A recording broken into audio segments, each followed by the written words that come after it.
Good afternoon, everyone, and welcome back. I'm Clara Galan, Content Marketing Manager and former teacher here at Remind, and I'm excited to host our 5th Teacher Tip Tuesday.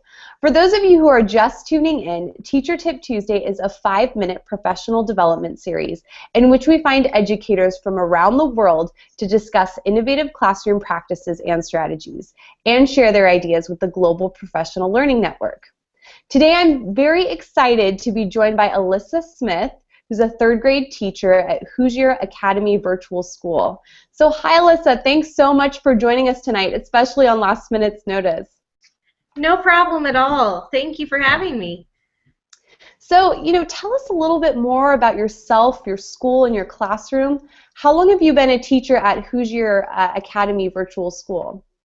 I have been teaching at Hoosier Academy for 6 years this December. I was actually part of the school their very first year as a school, and this is my first year teaching 3rd grade in the virtual setting, so I'm really excited about that.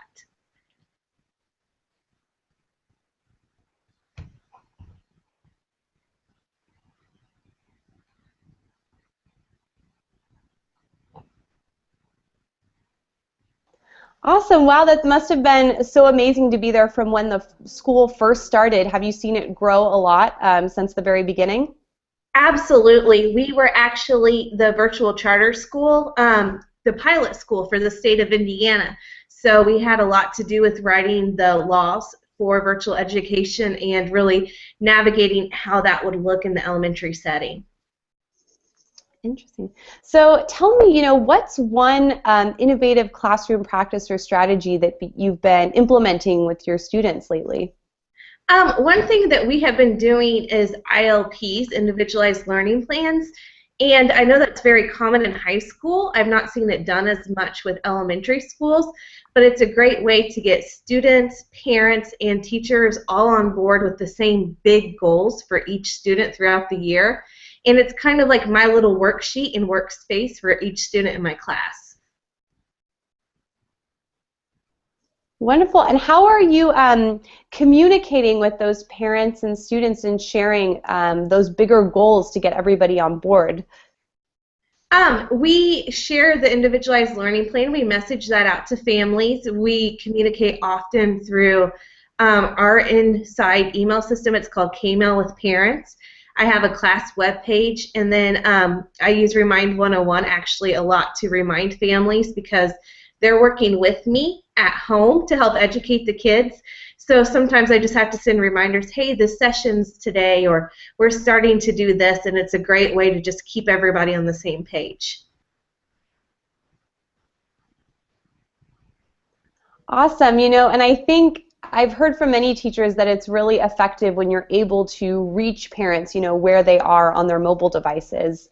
Have you had a lot of feedback from parents in terms of as it being a very useful practice, a very useful tool that reaches them wherever they are? Yes, sometimes I have had parents will email me directly and, oh my goodness, thank you for the text because we forgot about it and we were about to start this lesson or do this activity. So it's been really positive to see that. And I'll notice that sometimes 5 minutes after I send out those messages to my families, more students will roll into class for the day or log on to our particular website. Wonderful. Well, it sounds like it's been, really impactful in terms of family involvement and letting parents know kind of what's going on in your classroom and putting a window into that. Are there any other projects or lesson plan ideas to share that you've been doing lately in your classroom? One thing that I did last year and I'm getting set up to do this year is we had a literacy fair, so similar to how you would have seen science fairs in the past, we do that with either a favorite author or favorite book. And as an added challenge, we have to find a way to present that in our virtual environment. So I did it last year when I taught kindergarten. I'm really excited to see the level my 3rd graders can bring it to. That's awesome. Do you have a favorite book that one of your students is working on or a favorite literary character? Last year, one of my students did a story about a unicorn, and I actually wrote the author, and he watched her YouTube video and laughed about it, and it was kind of, well, actually, it was really entertaining to watch him on Twitter because he talked all day about this kindergartner and his story. The author was Bob Shea, and for the life of me, the name of the story just left me.